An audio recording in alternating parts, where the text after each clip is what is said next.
Akhirnya setelah beradu mulut dengan laki-laki nyebelin itu aku bisa mendapatkan nasi goreng ini. Sandra memberikan nasi goreng bosum kepada Fiona. Fiona nampak bahagia karena akhirnya dia bisa memakan nasi goreng yang terkenal dengan cita rasanya itu. Sandra berpikir sejenak, wajah cowok itu gak asing banget. Tapi aku lupa lagi pernah melihat dia di mana. Kebetulan hari ini Fiona baru sampai di Indonesia. Selama 3 bulan dia bekerja di perusahaan milik sepupunya Sandra. Dia bernama Alvin. Karena bantuan Alvin juga Sandra bisa menebus laundrynya ke Daniel. Fiona dan Alvin tentu saja saling mengenal sudah lama karena saat Fiona masih SMA Fiona sering berkunjung ke rumah Sandra. Dulu hanya Sandra tempat yang bisa dia tuju. Dan Alvin dulu masih kuliah. Dia numpang di rumah Sandra karena kedua orang tuanya memutuskan untuk membuka bisnis di Thailand. Fiona meminjam uang pada Alvin untuk membayar pengacara. Dia ingin segera melepaskan diri dari Satria, dan dia akan membayarnya dengan gaji yang didapatkan nanti setelah dia bekerja. Apakah Alvin memperlakukan kamu dengan baik? Tentu saja, Tante Sally menyuruh aku tinggal di rumahnya, tapi aku gak mau, aku lebih nyaman tinggal di mes perusahaan. Sandra terkekeh, Tante Sally salah paham, Tante Sally pikir kamu pacarnya Kak Alvin. Fiona malah tertawa kecil, dia sama sekali tidak berpikir untuk berkencan dengan siapapun, dia hanya ingin fokus menjadi seorang ibu, menantikan buah hatinya, hanya dialah satu-satunya penyemangat Fiona setiap kali Fiona bersedih merindukan Daniel. Kapan kamu balik ke Thailand? Mungkin minggu depan, aku meminta cuti selama 1 minggu kepada Kak Alvin. Sayang sekali, padahal aku harap kamu tetap di sini, aku kesepian gak ada kamu Vi. Kan ada Andrian. Andrian akhir-akhir ini berubah, gak seperhatian dulu lagi. Fiona tak langsung menanggapi, dia begitu lahap memakan nasi goreng bosum itu. Apa kalian punya masalah? Gak juga. Ya udah kita gak usah bahas itu.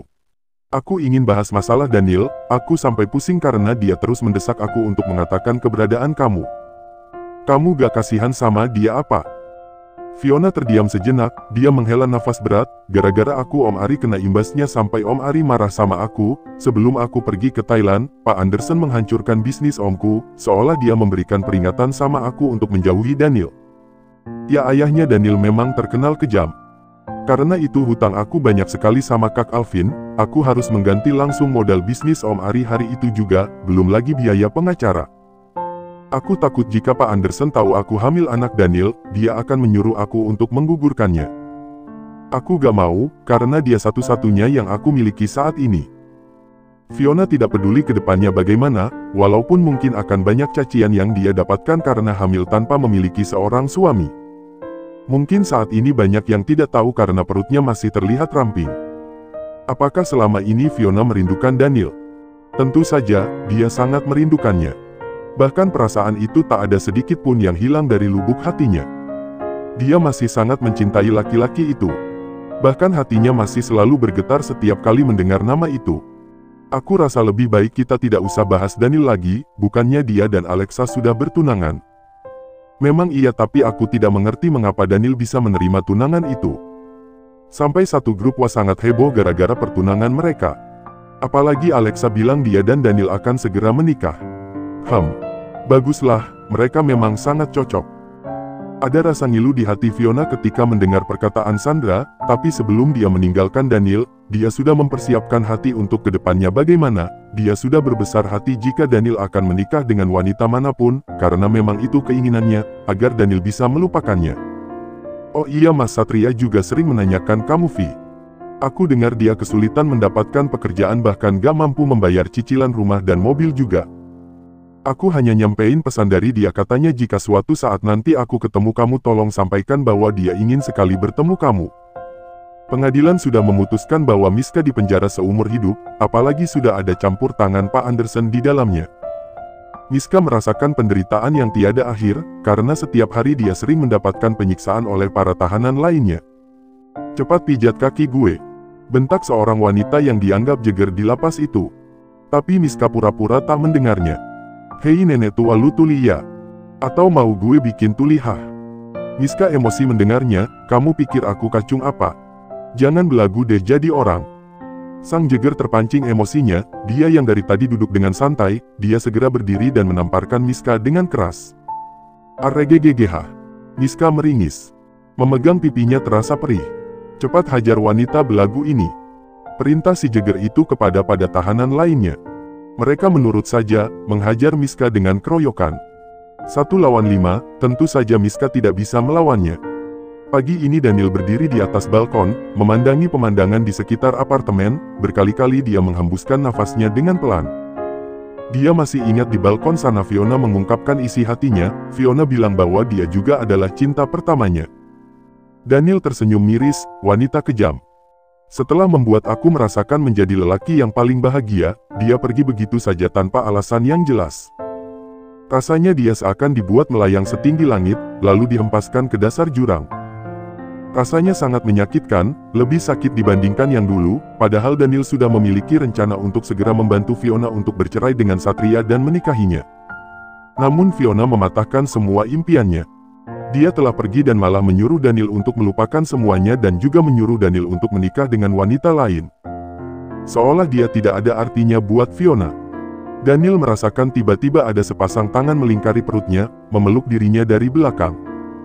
Mungkin karena melamun sampai tidak sadar ada Alexa masuk ke apartemennya. Sayang, aku kangen. Daniel langsung melepaskan tangan Alexa, dia membalikan badannya menghadap calon istrinya itu, menatapnya dengan tatapan kesal. Dari mana kamu tahu password apartemen aku? Dari Om Anderson lah, lagian kan aku ini calon istri kamu. Wajar dong kalau aku tahu. Jadi kalau aku kangen bisa langsung masuk walaupun tengah malam juga. Alexa. Alexa mendekatkan jaraknya pada Daniel, meraba dadanya, menatap lekat pada calon suaminya itu. Kita sudah sama-sama dewasa, tentu saja aku tahu apa yang kita butuhkan. Apalagi sebentar lagi kita akan menikah.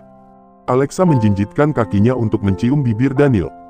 Tapi Daniel menjauhkan jaraknya, membuat Alexa kecewa, dia sudah melakukan berbagai cara untuk mendapatkan perhatian dari Daniel, sayangnya Daniel selalu mengacuhkannya. Lebih baik kamu pergi, sebentar lagi aku mau kerja. Daniel malah mengusir Alexa. Ish. Kamu lupa ya hari ini jadwal kita fitting baju pengantin dan membeli cincin nikah, Daniel. Daniel menghela nafas berat, mengapa papanya harus meminta dia menikah dengan Alexa secepat ini, kalau papanya tidak sakit keras, dia tidak akan mau melakukannya. Terserah. Daniel segera masuk ke kamar, dia mengunci pintu kamarnya karena harus mandi, jangan sampai Alexa masuk ke dalam kamar. Ya ampun sampai dikunci segala. Benar-benar cowok polos. Dia tersenyum geli, merasa semakin tertantang. Padahal sebelum dengan Daniel, Alexa sudah beberapa kali berkencan dengan banyak pria saat kuliah di Amerika, tentu saja cara berpacarannya juga sangat bebas. Alexa memotret dirinya yang berada di depan pintu kamar Daniel. Lalu membagikan foto itu ke grup WA. Alexa, pagi-pagi begini membangunkan calon suami, sangat menyenangkan. Seperti biasa grup WA selalu mendadak ramai jika bersangkutan dengan Daniel, bak seorang idola yang akan siap mematahkan hati para penggemarnya. Aku iri banget, tapi kamu memang cocok sama Daniel Sa. B. Jangan pernah kecewain Daniel ya Sa. C. Ada apa nih pagi-pagi di sana? Apa mungkin dari semalam kamu bersama Daniel, Axela? Alexa, hehe. C. Wah cie. Cie. Ngapain aja semalaman sama Daniel? Pura-pura gak tahu ah. D. Halalin dululah. E. Ya suka-suka mereka mau ngapain aja, toh bentar lagi mau nikah. Ponsel Alexa bergetar, padahal dia sedang asik memanas-manasi para teman alumnismanya. Alexa tercekat begitu melihat siapa yang menelponnya. Andrian. Alexa segera menolak panggilan teleponnya, wajahnya memerah saat mengingat kejadian 1 bulan yang lalu.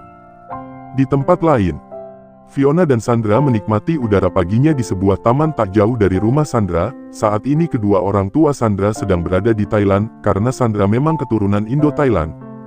Kamu yakin gak mau menemui mantan suami kamu, Vi? Tanya Sandra. Gak, aku sudah tidak ingin berurusan dengan Mas Satria lagi. Ponsel Sandra bergetar, dia melihat ada panggilan telepon dari saudara sepupunya, Alvin. Tumben pagi-pagi sekali telepon aku. Siapa? Tanya Fiona. Kak Alvin. Sandra segera mengangkat telepon dari saudara sepupunya itu, ada apa Kak? Fiona lagi ada sama kamu gak? Aku mau telepon dia tapi ponselnya gak aktif. Oh HP Fiona lagi cas. Ini dia lagi sama aku, emang mau apa? Mau ngobrol lah, cepat kasih HP kamu ke dia. Ngobrol apa dulu nih? Urusan orang dewasa. Ya kali aku juga udah dewasa, 1 tahun lagi aku mau nikah loh.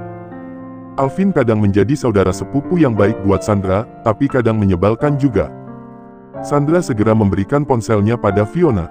Kak Alvin mau bicara. Fiona mengerutkan keningnya, untuk apa Alvin meneleponnya, padahal sebelum pulang ke Indonesia, semua pekerjaannya sudah selesai. Dia pun membawa ponsel Sandra. Vi, aku ke kamar mandi dulu ya. Sandra langsung ngacir begitu saja karena kebelet. Ya, Fiona mengangguk. Halo, ada apa kak? Tanya Fiona pada Alvin di seberang sana. Kamu sudah sampai ke Indonesia? Fiona malah tertawa kecil begitu mendengar pertanyaan dari Alvin. Ya udah dari kemarin juga, makanya aku sekarang lagi sama Sandra. Oh iya, berarti aku salah nanya ya. Alvin jadi merasa malu sendiri, dia bingung mau bertanya apalagi pada wanita yang dulu pernah dia taksir itu. Dulu Alvin paling senang kalau ada Fiona berkunjung ke rumah Sandra. Aku minta maaf belum bisa membayar hutang aku sama Kak Alvin. Oh iya gak apa-apa kok. Kamu santai aja, gak usah terlalu dipikirin. Bagaimana kabar kamu sekarang Fiona? Aku baik kak, Kak Alvin bagaimana? Aku juga baik, tapi ya udah, aku senang kalau kamu baik-baik saja. Kalau gitu aku harus kerja dulu ya Fiona. Iya kak. Fiona tak sengaja melihat ada beberapa percakapan di grup WA di HP Sandra. Fiona memang sudah tidak masuk grup lagi karena dulu ponselnya tertinggal di rumah. Padahal Fiona sudah mencoba mengikhlaskan Daniel, tapi ketika membaca percakapan mereka rasanya sangat menyesakkan di dada. Apakah ia Daniel menghabiskan waktunya semalaman dengan Alexa? Dia berpikir lagi tapi wajar saja karena memang mereka sebentar lagi mau menikah. Seharusnya dia tidak perlu mengklik pesan di layar itu, seharusnya dia tidak perlu membacanya. Tapi tetap saja dia sangat sakit membayangkan itu semua. Dia merasa jadi wanita bodoh yang pura-pura tegar padahal hatinya rapuh. Apalagi selama di Thailand, dia berusaha untuk selalu ceria dan semangat bekerja, tapi di setiap malamnya dia hampir selalu menangis jika mengingat Daniel. Fiona segera menghapus air matanya yang tiba-tiba mengalir. Kamu kenapa Fiona? Tanya Sandra, dia kaget melihat Fiona yang kelihatan abis menangis. Oh tidak kok. Aku gak apa-apa. Apa Kak Alvin marahin kamu? Oh bukan San, hanya kelilipan aja kok. Fiona mengembalikan ponsel ke Sandra. HP Sandra terus bergetar, rupanya grup WA sangat ramai sekali. Dia membaca satu persatu pesan itu, dia menatap Fiona, sekarang dia tahu apa yang membuat Fiona sedih. Bagaimana kalau kita shopping? Kebetulan aku ingin membeli kalung buat mama aku, sebentar lagi dia ulang tahun. Sandra ingin menghibur Fiona, dia tahu Fiona lagi sedih. Fiona mengiyakan saja, dia juga harus menghibur Sandra yang sebenarnya lagi sedih juga karena sudah hampir 1 bulan Andrian tidak pernah menghubunginya, padahal mereka berpacaran cukup lama, walaupun dulu Andrian seorang playboy, tapi Sandra rasa selama mereka pacaran Andrian sudah berubah, menjadi kekasih yang sangat setia dan mencintainya. Alexa sangat kecewa sekali karena begitu mereka turun di basement, sudah ada asisten Z standby di sana. Bukankah kita mau berduaan saja? Tanya Alexa pada Daniel. Bertiga. Jawab Daniel sambil masuk ke dalam mobil, dia duduk di bagian depan bersama asisten Z. Ya masa aku di belakang sendirian? Alexa merasa keberatan dengan Daniel yang duduk bagian depan mobil. Terserah kamu mau ikut apa enggak. Daniel mengatakannya dengan nada malas. Alexa terpaksa masuk ke dalam mobil, dia menatap asisten Z dengan tatapan sebal karena baginya dia adalah pengganggu, membuat Alexa susah untuk bermesraan dengan Daniel. Kita mau kemana tuan? Tanya asisten Z. Ke toko perhiasan, jawab Daniel dengan nada datar, dia menghela nafas berat, padahal dia malas sekali untuk melakukan semua ini. Setelah kehilangan Fiona, dia merasa telah kehilangan gairah hidupnya, dia merasa separuh jiwanya telah ikut pergi, begitu sangat merindukannya. Sungguh sangat merindukannya. Fiona kamu di mana? Jika kita bertemu lagi, aku tidak akan pernah membiarkan kamu pergi lagi. Semenjak ditinggal Fiona, hidup Satria begitu berantakan. Dia benar-benar stres, karena adiknya terpaksa harus berhenti kuliah gara-gara Satria tidak mampu membiayainya lagi. Belum lagi sang mama yang terus ditagih hutang oleh rentenir, karena sering pinjam uang. Sebenarnya kamu punya masalah apa sih sampai sulit mendapatkan pekerjaan? Bu Lasmi terus mengomel. Satria yang tengah lapar, dia tidak menanggapinya, lebih memilih menikmati makannya walaupun hanya dengan telur ceplok. Satria jadi teringat dengan Fiona, dulu Fiona selalu memasak untuknya, walaupun dulu mereka pas awal nikah tinggal di kontrakan kumuh, makan seadanya, ternyata itu sangat membahagiakan karena Fiona seorang istri yang tak pernah menuntut ini itu pada Satria. Satria sangat menyesal, dia benar-benar menyesal telah mengkhianati Fiona, dia ingin kembali lagi seperti dulu dengan Fiona, walaupun hidup dalam rumah tangga yang sederhana. Satria tidak peduli jika dulu Fiona juga mengkhianatinya dengan Daniel, tidak peduli apa yang mereka lakukan di belakang dia. Yang pasti dia akan memaafkan semua itu. Dia benar-benar ingin kembali lagi pada Fiona. Sebenarnya ada masalah apa sih kamu sama Fiona sampai Fiona pergi begitu saja? Apa Fiona kabur sama laki-laki lain atau gimana? Tanya Bu Lasmi sambil menyapu lantai. Namun Satria enggan menjawab, dia memilih terus makan. Mama benar-benar pusing, Niken yang terancam berhenti kuliah di Singapura, belum lagi Arman sebentar lagi lulus SMA. Padahal Fiona itu dulu baik banget, tiap mama berkunjung pasti ngasih uang sama mama. Satria terperangah mendengarnya, dia baru tahu tentang hal itu karena Fiona tidak pernah cerita padanya. Satria sangat menyesal mengapa dulu dia tega menyakiti Fiona. Di sepanjang perjalanan, Alexa terus saja manyun, dia tidak terima karena harus duduk sendirian di mobil bagian belakang. Sementara Daniel malah memilih duduk bersama asisten Z di depan. Alexa mendapat pesan dari Andrian. "Sa, aku tunggu di Hotel Fagaza nomor 117. Alexa menghela nafas, seharusnya malam itu tidak terjadi apa-apa di antara mereka. Saat dia dan Andrian bertemu di sebuah klub, Andrian yang merasa jenuh dengan hubungannya bersama Sandra yang sudah terjalin sudah 3 tahun itu, dan Alexa yang frustasi karena Daniel selalu mengacuhkannya. Hingga terjadilah one night stand di antara mereka. Padahal dulu saat masih SMA Alexa sudah beberapa kali menolak cinta Andrian, karena dari SMA Andrian memang seorang playboy. Bahkan sebelum pacaran dengan Sandra, dia sudah beberapa kali meniduri pacarnya. Hanya dengan Sandra dia tidak berani karena Sandra sendiri yang membatasi cara berpacaran mereka, makanya Andrian meminta ingin segera menikah dengan Sandra, tapi Sandra tidak ingin buru-buru, dia tidak ingin menikah hanya menggunakan biaya dari Andrian, dia juga ingin menabung dulu dengan hasil dari laundrynya. Alexa mendapatkan pesan lagi dari Andrian. "Kalau tidak, aku akan ngasih tahu Daniel tentang yang sering kita lakukan akhir-akhir ini." Alexa mengumpat di dalam hatinya, dia terpaksa harus menuruti keinginan Andrian. Gara-gara kejadian 1 bulan yang lalu membuat dia jadi partner ranjang Andrian, Andrian selalu saja mengancamnya akan memberitahu Daniel. Apa Andrian merasa bersalah pada Daniel? Tidak, karena dia tahu Daniel tidak mencintai Alexa. Apa Andrian merasa bersalah pada Sandra? Tentu saja, karena Sandra adalah kekasihnya, padahal dia sudah berusaha jadi pria yang setia pada Sandra, namun saat ini dia telah dikuasai hasratnya pada Alexa, dia harus menuntaskannya sampai merasa bosan. "Asisten Z, berhenti di sini saja. Aku harus segera pulang. Rupanya ada acara dadakan di keluarga." Alexa mengatakannya dengan volume tinggi. Daniel hanya nyengir saja, itu artinya dia tidak perlu membeli cincin pernikahan. Asisten Z menurut saja, dia segera menghentikan mobilnya di pinggir jalan. "Tapi bagaimana dengan membeli cincinnya? Tuan Anderson akan marah jika kalian belum juga membeli cincin pernikahan." Alexa mencopot cincin tunangan di jari manisnya, dia memberikan cincin itu pada asisten Z, "Pakai ini saja agar tahu ukuran cincin aku." Alexa segera turun dari mobil asisten Z. "Cepat jalan," ucap Daniel dengan penuh semangat, akhirnya dia bisa bebas dari Alexa yang agresif itu. Asisten Z menurut saja, dia segera menjalankan mobilnya. "Itu artinya kita tidak perlu pergi ke toko perhiasan sekarang kan? Hari ini lebih baik." "Tidak bisa, ini sesuai perintah Tuan Anderson, kita harus tetap pergi ke sana. Di sini aku juga tuan kamu. Tuan Anderson yang lebih utama."